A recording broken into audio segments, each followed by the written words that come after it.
Então, bora, né, fazer mais um contexto bíblico, né? A gente vai agora falando da igreja de Pérgamo, né? Eu quero fazer bem pausado aqui, né? Não estou com pressa para poder falar sobre essas igrejas. Não tem tanto conteúdo, mas algumas coisas são importantes para a gente poder entender, né? O cerne da mensagem que João queria passar às igrejas, né? Ou melhor, Deus queria passar às igrejas através de João. Então agora a igreja de Pérgamo, né? Ela era a capital do antigo, né, Império Grego, né? Que mais ou menos ali no ano 133 antes de Cristo foi tomada ali por Roma. E é importante dizer porque essa cidade, né, era num grande centro e depois ela se tornou ali, né, o local onde houve o primeiro templo de culto a César, o imperador César, né? Então havia ali, né, também diz também que depois de um tempo foi edificado um templo ali para Trajano também, né? O segundo santuário foi feito para Trajano, o imperador. Então era uma cidade totalmente, né, idólatra.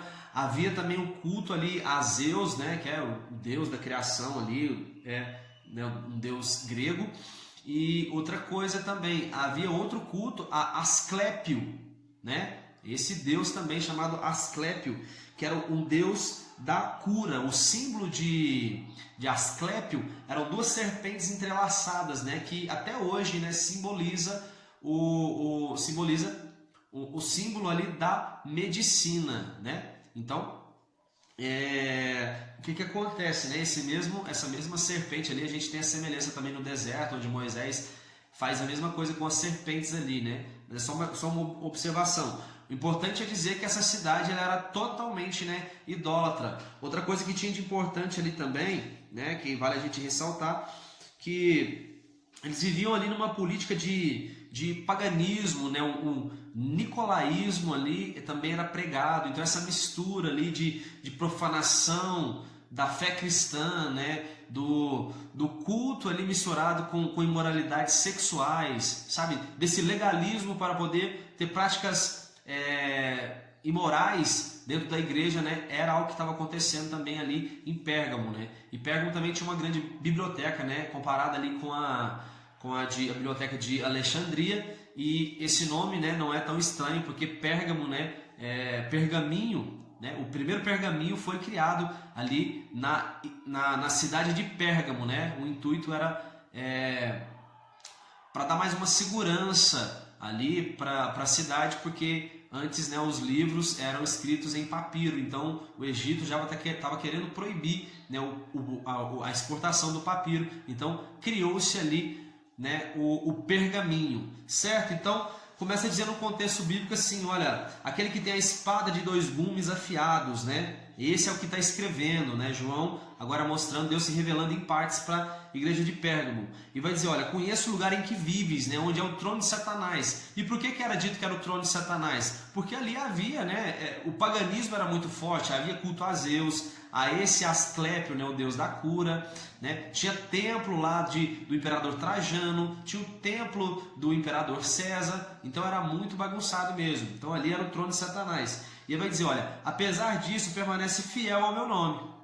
Nem mesmo quando Antipas, minha fiel testemunha, morreu nessa cidade, tu ainda permaneceu fiel. Então, acredita-se, né, que Antipas foi um servo claro, né, foi um servo que morreu ali. Ele servia ao Senhor, e fala de uma perseguição que foi sofrida, né? Nós vemos aqui na carta anterior, né, a igreja de Esmirna, no versículo 10, vai dizer de uma perseguição de 10 dias aos cristãos. Então, parece que depois dessa perseguição, os cristãos aqui, agora de Pérgamo, eles agora se corromperam. Então começa a dizer, olha, tenho contra ti que segue a doutrina de Balaão e arma cilada para os filhos de Israel, induzindo a comer alimentos sacrificados a ídolos e a prática de prostituição. Então o que acontece?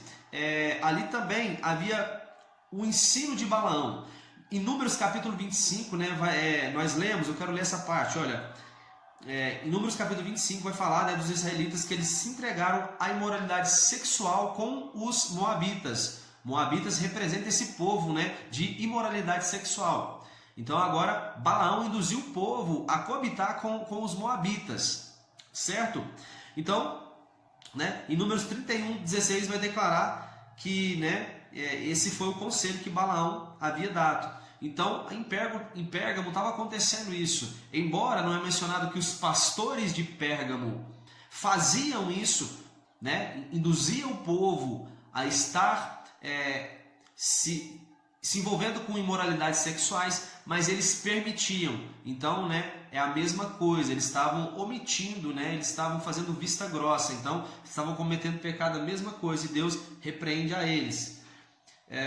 E vai dizer, olha, arrepende-te, né, arrepende-te, e aquele que vencer, aquele que permanecer fiel, eu vou lhe dar do maná escondido, né, esse maná escondido, e vou escrever um novo nome para ele, numa pedra branca. E é interessante porque uma pedra branca era o símbolo, né? Era um símbolo usado nos tribunais de justiça da antiguidade, que representava uma absolvição. Então, isso tem uma grande semelhança, né, com o que Cristo faz conosco, né? Ele perdoa nós de todos os nossos pecados, e aquele que segue fiel a Ele, né, fiel à sua obra consumada até o fim, ele vai ter uma pedra branca, vai comer do maná escondido.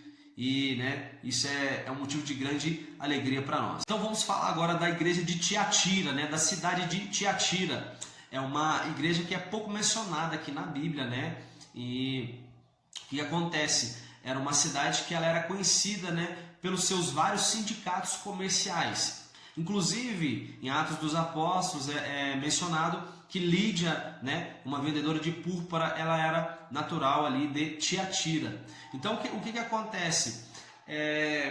Havia ali, né, vários sindicatos, e a igreja, ela vai dizer que da igreja que havia uma mulher chamada Jezabel que estava ali no meio da igreja, né? E essa Jezabel, pode ser que essa mulher chamava realmente Jezabel, ou ela pode ter sido alcunhada de Jezabel, né? Semelhante àquela Jezabel que era a esposa de Acabe. O fato é que essa mulher, ela estava corrompendo ali o povo, né? Se ela recebeu, se o nome era Jezabel, ou se era alcunhada de Jezabel, o fato era que ela agia como Jezabel e ela corrompia a fé ali dos irmãos, né? Então, o texto bíblico começa dizendo o seguinte, olha, aquele cujos olhos são como chama de fogo, né, e os pés como bronze reluzente. Vai dizer, olha, eu conheço as tuas obras, né, a perseverança que vocês têm, né, e eu sei que vocês estão servindo muito mais agora do que antes. Então, peraí, agora essa igreja está sendo diferente da igreja de Éfeso, que começou bem, mas estava perdendo o seu primeiro amor, né? A Bíblia vai até mencionar assim, ó, antes, em Eclesiastes, né, vai dizer que é melhor o final das coisas do que o começo delas. Então essa igreja estava no caminho certo. Só que aí que vem a exortação. Vai dizer, olha, no entanto, eu tenho contra ti que você tolera Jezabel. Essa era a única exortação. Mas, no entanto, não era tão brando o que eles estavam fazendo, né? Essa tolerância a Jezabel, né? Então, provavelmente aqui, a igreja de Tiatira, né, elas estavam caindo nos ensinos aqui de Jezabel, e ela perseguia a igreja, né, e corrompia internamente por meio de falsas doutrinas, né? Esses ensinos de Jezabel, ele vai dizer aqui, né, que eram profundos segredos de Satanás. O versículo 24 vai dizer sobre isso, que esse ensino dela era como se fosse profundos ensinos de Satanás. Então realmente estava corrompendo muito a igreja. Mas aí finaliza dizendo, olha, ao vencedor, aquele que permanecer nas minhas obras, eu darei autoridade sobre as nações, e eu vou lhes dar a estrela da manhã. É importante pensar, porque quando se fala isso aqui, estrela da manhã, né, não é uma estrela, né, o desenho de uma estrela como a gente conhece, porque a gente vê na bandeira de Israel uma estrela, mas aquela estrela, ela é tida como adoração a um Deus chamado Renfã. É o símbolo, né, de um Deus chamado Renfã. Você vê aquela estrela de 5 pontas, ela faz parte de vários rituais satânicos, né? Então não é sobre essa estrela, aquele símbolo que a gente está falando. Olha o que está dizendo em Números 24:17. Olha, eu vejo, mas não agora, e avisto, mas não de perto, um rei como uma estrela poderosa surgirá de Jacó. Então uma estrela vai surgir, né? vai surgir como se fosse uma estrela, como uma estrela que surge no céu, sabe? É diferente de você ter um símbolo, né, de uma estrela como sinal de que aquilo, né, é um sinal do Messias, certo? Mas o fato é que essa igreja, ela recebe então, né, essas exortações e fala que aquele que vencer, ele vai dar autoridade sobre as nações e lhe darei a estrela da manhã, ou seja, vai estar com Cristo.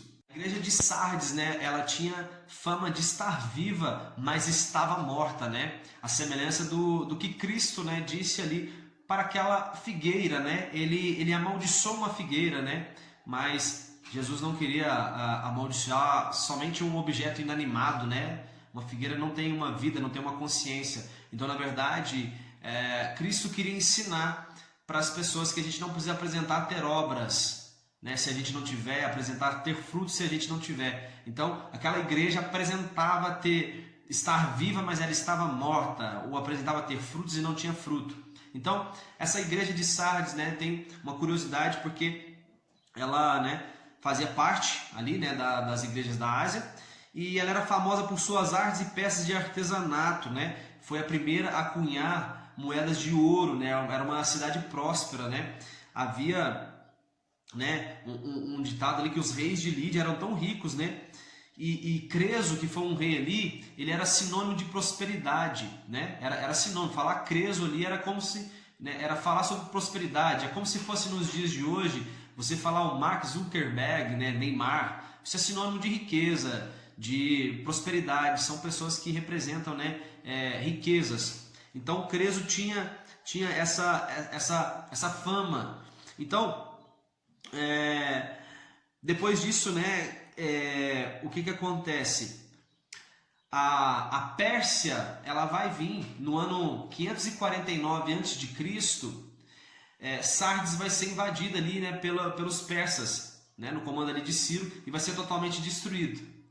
3 séculos depois, Sardes também, de uma forma repentina, vai ser invadida pelos romanos e vai ser totalmente destruída.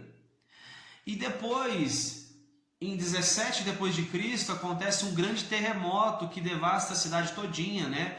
Os romanos mandam uma ajuda financeira para poder reerguer Sardes, mas isso não adianta, isso não consegue reerguer a eles, né? Não é à toa que é para essa igreja que João vai dizer que a vinda do Senhor vai vir como um ladrão, né? De uma forma assim repentina, porque esses ataques, né, foi algo repentino, foi como se um ladrão viesse e arrombasse tudo que eles tinham. Então ele diz, olha, aquele que tem os 7 Espíritos de Deus, né, e as estrelas, esse diz a igreja de Sardes, né, tu tens fama de estar vivo, mas tu estás morto, né, não tem encontrado integridade em tuas obras. No entanto, algumas pessoas que estão com vocês, elas não se contaminaram, né? Caminharam comigo vestidas de branco, pois são dignas. Ao vencedor, de modo algum, apagarei seu nome do livro da vida. Então, vai falar, né, que algumas pessoas se corromperam nessa igreja, né? Algumas pessoas, elas se corromperam, mas tinham aqueles que não. Tinham aqueles que estavam caminhando realmente ali em integridade. E é interessante que vai falar, né, que aqueles que têm as vestes, né, brancas, e veste branca vai falar no Apocalipse todo, olha o que vai dizer, olha, a cabeça de Jesus era branca como a lã, fazendo referência ao branco. Lhe darei uma pedra branca com um novo nome, andarão comigo vestidos de branco, ao vencedor será vestido de branco, os cidadãos do céu serão vestidos de branco, os 24 anciões estavam vestidos de branco, cada mártir usava uma veste branca, as multidões redimidas estavam vestidas de branco, vestes foram branqueadas pelo sangue do Cordeiro. O Senhor virá no cavalo branco, seus exércitos vestidos de branco montarão em cavalos brancos. Então o branco, ele representa essa pureza, né? Representa uma santidade. E haviam pessoas ali nessa igreja de Sardes que, mesmo destruída, né, como a gente viu aqui, né, isso ao longo dos anos, ela aparentava estar viva, mas estava morta. Mas ainda assim, existiam aqueles que eles estavam permanecendo no Senhor, e a esses o Senhor lhes daria o direito, né, de escrever, jamais apagaria o nome desse do livro da vida. Vamos falar então, né, da igreja de Filadélfia, né? A A palavra Filadélfia significa amor fraternal, né? E está dentre aqui as duas igrejas que o Senhor não dá repreensão para elas, né? Que é Filadélfia e a igreja de Esmirna, né? Então são essas duas igrejas que não recebem exortações do Senhor. Mas havia algumas particularidades, né? A igreja aqui de Filadélfia, ela tinha um detalhe, né, sísmico, né, diferente. A sua, vamos dizer ali, as placas tectônicas, né, era uma falha tectônica que havia ali, que naquele mesmo terremoto que atingiu Sardes, né, em 17 depois de Cristo, que bagunçou ali a cidade de Sardes, isso também aconteceu aqui em Filadélfia, né? Então eles sofreram ali por 20 anos com esses terremotos. Então não é à toa, né, que ali no versículo 3, capítulo 3.12, vai dizer, né, que a igreja era como se fosse uma coluna, né? Dali jamais sairá. Então simbolizando, né, que passaram por grandes terremotos, né, por essas tribulações, mas ainda assim permaneceram fiéis, né? Era uma igreja ali muito humilde, né, que tinha pouca força, mas estava resistindo, né, à cultura corrupta e pagã daquela cidade. Começa o contexto dizendo, olha, aquele que é verdadeiro e possui a chave de Davi, o que ele abre ninguém pode fechar, e o que ele fecha ninguém consegue abrir, né? E Deus, ele advertiu, eu vou ler o que está no manual de Halley aqui, olha. Deus advertiu as igrejas de Éfeso e Sardes que não deviam encher-se de orgulho pela situação influente, né? Aqui avisa a igreja de Filadélfia que não desanime só porque tem pouca força. Talvez não uma referência ao número reduzido de membros que estivesse ali, já que Deus não depende, né, de uma grande quantidade de pessoas, de um prestígio desse mundo para ele poder fazer a obra dele, mas ressaltava, né? Ressaltava, olha, eu estou elogiando vocês têm pouca força, mas não desanimem por causa disso, não se desanimem. Outra coisa, né? Olha, vai dizer, eis que eu venho sem demora, né? Conservas o que tens para que ninguém tome a tua coroa.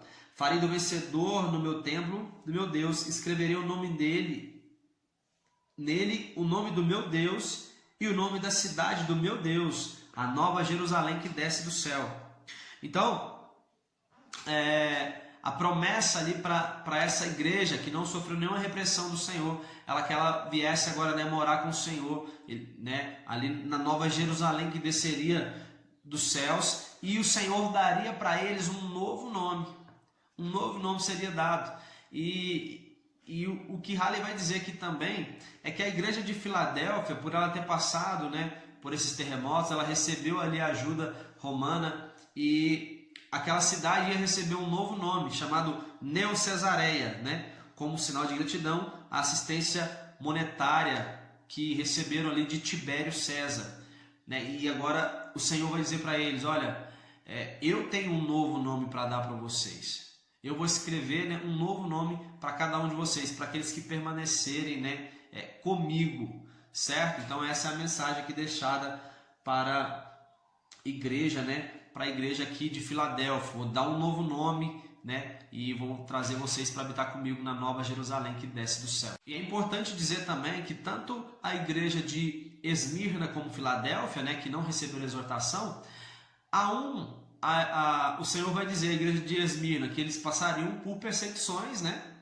Mas a igreja de Filadélfia seria poupada de perseguições. O fato é que o Senhor estava provando ambas as igrejas, mas o modo de agir era diferente. Então, Deus, né, ele tem os seus desígnios eternos e aprováveis, que não cabe a nós julgar. Então, a última igreja agora, né, a igreja de Laodiceia, né, aquela igreja que Cristo vai dizer, olha, tu não é nem quente nem frio, né? Antes você fosse quente ou frio, mas porque tu és morno, eu vou te vomitar. Então o Senhor, ele dá uma grande repreensão para essa igreja, né? Simbolizando aqui que Cristo quer dizer, olha, antes eu prefiro que vocês virem oposição declarada a mim, né, do que fingir que estão comigo. Então, né, uma grande exortação.